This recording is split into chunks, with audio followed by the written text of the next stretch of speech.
A very warm good evening, ladies and gentlemen. A warm welcome to Sri Piyush Goyal ji, who's come here to address all of us on the Amrit Kaal Budget.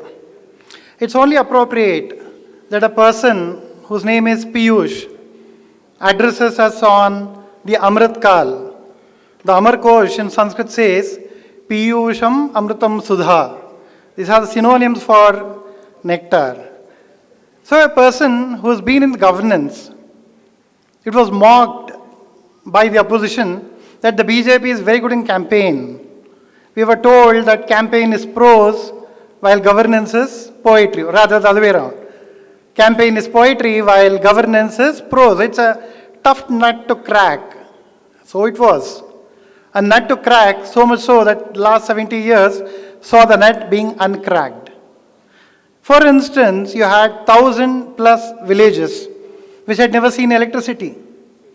Probably they waited for a person like Piyush Goyal ji to come so that they could sing, Tum aa gaye ho, to noor aa gaya hai. They saw electricity for the first time ever in their villages after 70 long years. So the context in which the economic transformation is happening in the last 8.5 years, in which today we are doing this Amrit Kaal Budget, calls for a bit of an introspection.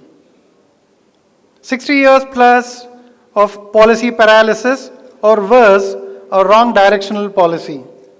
A license Raj, a control Raj, an inspection Raj, which didn't allow people to sort of take their wings to the sky. Tie your arms, tie your legs, throw them in water and ask them to swim. That was as it was. 2014 saw a massive change, a change in the mindset of people, change in the way governance was done, change in the way the country was prioritized and put before anything else. The transformation, as the Honorable Prime Minister repeatedly puts, happens at two levels. One at the very personal ease of living, and on the second, the ease of doing business. Very few ministers in the Modi government have had the opportunity of making a transformational change in both these aspects of ease of living as well as the ease of doing business. As a minister who brought about a massive transformation in the power sector, Piyush ji saw to it that the ease of living in terms of availability of good power was made sure, while at the same time ensured that the businesses grew unhindered by some of the archaic laws, unhindered by some of the constraining regulations, and made sure that the depositors, that the investor was taken care of, the genuine business failures were accounted for, while those who were not were really taken to task. That's the mark of a mature economy, and that was brought in post-2014. If you were to see the kind of a change that's been brought in from 14 till now, we are aware, statistics, enough and more statistics we have on hand. In the year 2014 or the last UPA budget, it was hardly about a 15 lakh crore. Today we are at a 45 lakh crore. The GDP was just about 112 lakh crore, while today we are at about 270 lakh crore. The numbers speak for itself undoubtedly. But what we probably tend to forget, unconsciously though, is the fact that in the last 8.5 years, we saw the two of the toughest ever years a country could have ever seen. A once-in-a-century pandemic that has taken down many economies down with it. Prime ministers and presidents have lost their power. People have resigned, not able to sort of handle their economies in many other developing countries.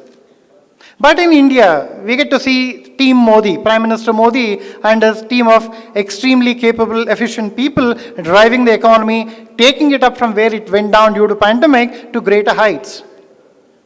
As one of the highlights of the last year, 2022, Prime Minister Modi made a statement that we saw for the first time ever historically reaching a $400 billion exports mark, and a big round of applause to Piyush Goyal ji for having achieved that.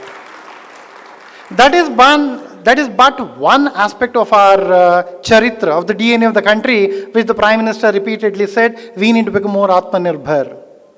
That has been seen in the last 8.5 years, and more so specifically in the last 2.5 to 3 years. The kind of a focus on the Indian manufacturing that we saw from Make in India way before, The kind of a focus that we are seeing in making India the destination for world's manufacturing, PLI, China plus one, Euro plus one policies, and the kind of a focus that we are seeing in making in India, making for the made in India and make for the world. That's going to give us jobs, that's going to give us income, and more importantly, going to take the country to its dream position of a big, large, stable economy. Already the 5th largest economy in the world, on the way to become the $5 trillion economy very soon, and probably aspiring, and rightly so, to be the Vishwaguru by the year we complete our Amrit Kaal. That's where the focus of an Amrit Kaal becomes more important than these numbers. These numbers undoubtedly are impressive. These numbers undoubtedly are transformational in nature. But what's more important is that the fact that Prime Minister Modi and his team hasn't lost sight of the long term. Elections or no elections, what matters most to them is the long-term vision of the country, the commitment to nature's future. In an election year, in a year where you are making the full-fledged budget, you have got 9 major elections happening. The focus of the budget happens to be a 10 lakh crore capital investment. Unprecedented in a way, 33% more than what it was earlier. What is it that makes the country, what does it make the leaders of today's government think on those lines? What do they mean by the term Amrit Kaal? What are they planning for the future? How do they envision a country of India's size and nature 25 years down the line for our future generation? The fact that these are typically make us more curious, make us want to understand and know more.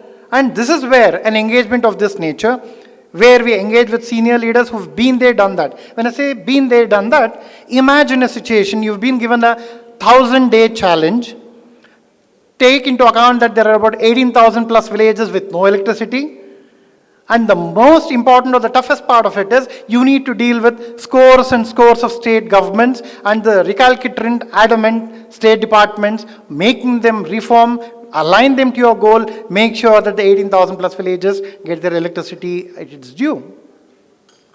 The kind of a philosophy that the Indiology speaks of, the Antyodaya, starts from making sure that the last person gets his due, way up to making the Bharat the Vishwaguru. It's in a way a balancing of conflicting goals. To put in the terms of budget, you want to sort of make sure that the fiscal deficit is well within the control, but at the same time, you'd want to have more amount of money for investment and growth. Conflicting, yes, so long as you are able to sort of balance that with a larger goal. That's larger goal, make them put into account a capital investment of about 10 lakh crore. This is exactly what Vajpayee ji did. The quadrilateral, the golden quadrilateral was what made sure that the economy during the UPA times, ironically, do better. The focus has always been there, build solid, good infrastructure, take care of the anomalies, for instance, 30,000 plus regulations being completely taken away, 3,000 plus provisions being decriminalized. This falls for a very courageous and a very strong decisive leadership, both at the prime ministerial level and in his team. As we are talking today about the budget, we are but to remember when the IMF says India is a bright spot in the international firmament in an otherwise dismal scenario. Countries aren't able to manage their inflation. We were able to. Once again, that's a big long story of how we focused on supply chain management rather than put money into everyone's hand just for populist nature. Today's world, as we are talking, we are able to sort of show why we aspire rightly to be a developed superpower. You are able to administer 200 crore plus, a massive amount of vaccine doses to people, use technology which otherwise is still not available in the US. I mean, I'm sure a lot of you would have traveled, get to see people using papers in US for vaccine certificates while we have our own soft copies. So that being the case, we are looking at a massive transformation of the economy. We've already seen a lot of transformation. We are going to see it in the next 10, 20 years. Amit Shah ji is very clear. BJP is here for the next 50 years. Take it or leave it. Come to terms with it. 50 years we are here, at least. And what is the kind of a vision that you have?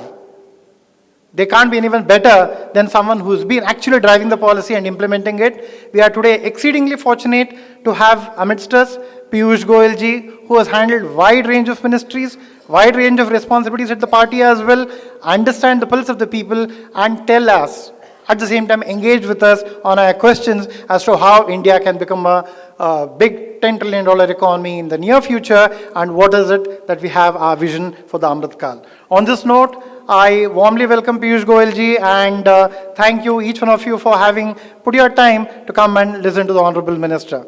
Thank you.